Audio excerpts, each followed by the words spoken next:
one point, I left the hospital for a breath of fresh air. Finding myself in front of a church, I went in and prayed for a healthy baby and a healthy mother. A few hours later, my prayers were answered. I was overwhelmed to see this man again, especially here, especially now. There I was, celebrating my love for my father, and here was the man who 19 years earlier had welcomed me into that very special club with 7 unforgettable words. "Congratulations, Dad. You have a baby boy." Dr. Tanz was the first person to call me Dad, the best name I have ever been called. People often say that having a child changes your life, and of course they're right. But it's hard to understand what that really means until it happens to you. In my pre-father years, I was driven, a man in a hurry. I was the first member of my family to attend college, and from there I went on to law school. I served as counsel to New York Senator Daniel Patrick Moynihan, which led eventually to a similar position in the governor's office in Albany, which was followed by an executive job at NBC. Now I was living in Manhattan, enjoying a fast-paced life that revolved around my career. Fatherhood was the farthest thing from my mind. When I saw someone bring an infant on an airplane and stuff all that baby equipment into the overhead bin, I regarded it as an inconvenience. I would look at my watch and think, "Come on, let's get this plane in the air." But when Luke was born, I suddenly understood the meaning of unconditional love. I knew exactly why my father had worked 2 full-time jobs for 30 years, and why, when I was a boy, my mother had spent her days sitting next to me when I was sick, putting her hand on my forehead to measure my fever, and placing warm tea bags on my eyes to soothe the pain. My love for Luke was natural, complete, and instinctive. Suddenly there were no more spontaneous happy hours after work, no more late-night movies, and you couldn't have paid me to attend a dinner party. My career became secondary to the blessing of being a father. I liked that. Loved it, actually. I wanted to stay home to feed our baby. I wanted to watch him learn to crawl and say his first words. I wanted to coach his baseball and soccer games. I sometimes feel as if I can remember every day of my son's life. Of course, there have been some painful moments along the way. Not long ago, when I took Luke to Boston to begin his freshman year at college, I knew as the door to his dorm room closed that a major chapter in his life, and mine too, had just come to an end. He would never again be totally dependent on me. Actually, that had been true for years, but as long as he lived at home while in high school, I could still pretend otherwise. Before I drove off, I gave him some simple advice. Study hard, laugh often, keep your honor. I hope I've taught him to make good decisions, that I've given him a strong moral foundation to do the right thing. When my life is over, I know that the most important thing I'll be judged on is what kind of father I was. I had hoped my book would connect with readers, but I certainly didn't anticipate how it might affect members of my own family, including the man whose name is in the title. Luke, Maureen, and I always go to Buffalo for Thanksgiving, and in 2004, a few months after the book came out, we were loading up the car to drive to the airport when Big Russ came over to me to say goodbye. For as long as I can remember, Dad and I had always parted with a handshake and a half hug, but this time he gave me a huge bear hug and said softly, "I love you," something I had never heard him say before. I was 54 years old, and all I could think was, boy, I wish I had written this book 30 years earlier. Dad needed to know it was all right to express his love to me, and my book had assured him it was. Now that I had declared my love for him and in public, something between us changed forever. About a month later, Maureen, Luke, and I went back to Buffalo for Christmas Eve and then on to New York, where we attended midnight mass. When we returned to our apartment, Luke disappeared to take a shower. A few minutes later, I heard Maureen yelling, "My God, what have you done?" She ran into the room, horrified. "He has a tattoo." I jumped out of my chair and yelled, "Luke, come in here." I was really mad.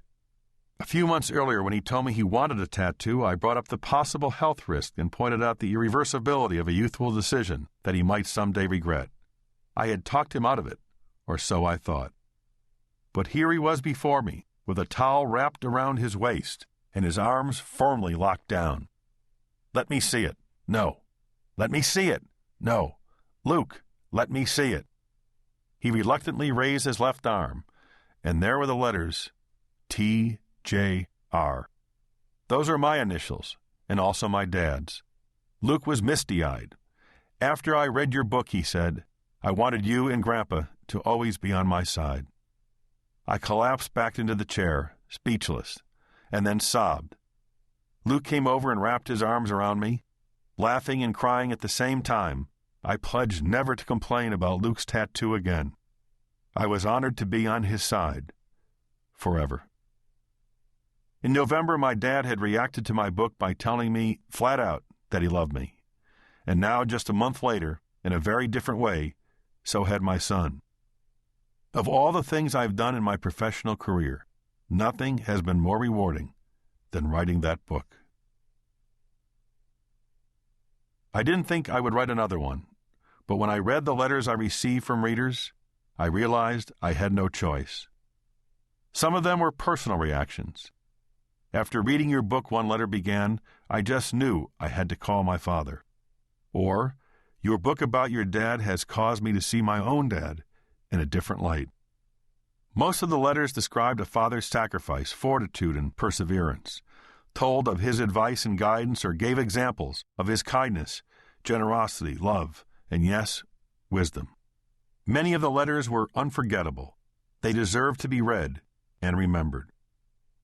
Early in 2005, when I decided to put together a collection of letters about other people's fathers, not a sequel exactly, but a book that grew directly out of the response to the first one, I called Bill Novak, my editor and writing partner, and asked him to work with me again.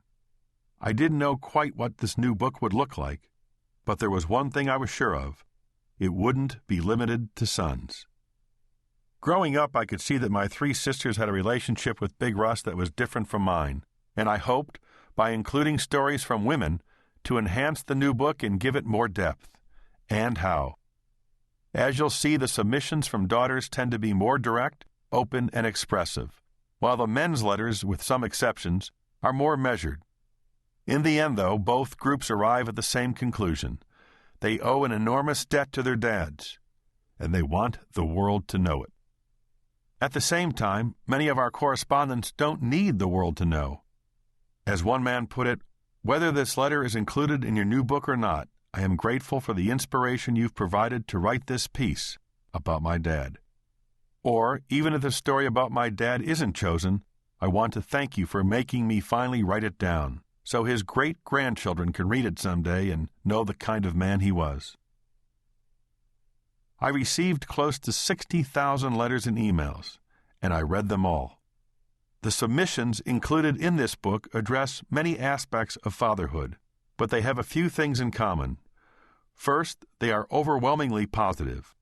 I knew early on that I wanted to present a favorable picture of fathers, not because all fathers are good, which obviously isn't the case, but because there has been so much talk in recent years about bad parents and dysfunctional families that I was hoping to redress the imbalance. Jennifer Kozlansky of Factoryville, Pennsylvania, brought up another reason.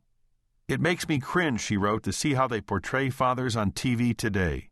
Stupid, incapable when it comes to caretaking, insensitive, beer-drinking, sports-obsessed, and generally clueless. Every father I know is nothing like those TV dads, and my father was the complete opposite." Although the focus here is almost exclusively on good dads, and also because of that, it's only fair to acknowledge the occasional dissenting voice. "My dad was a beast," wrote a man in Oregon. "The one thing I learned from him was to stay out of his way. I learned more about love from my dogs than I ever did from my dad." Most of the fathers you'll read about in this book are not superdads. They are, by and large, ordinary men with the normal distribution of human flaws and shortcomings, regular dads who try hard and sometimes succeed. What you will read here are vivid accounts of their best moments. In many cases, these fathers would be surprised, maybe even shocked, to discover that this is what their son or daughter has remembered. But you never really know how your words or your actions will affect your children. What will they say about you when you're gone? What moment will they remember? What will they tell their children?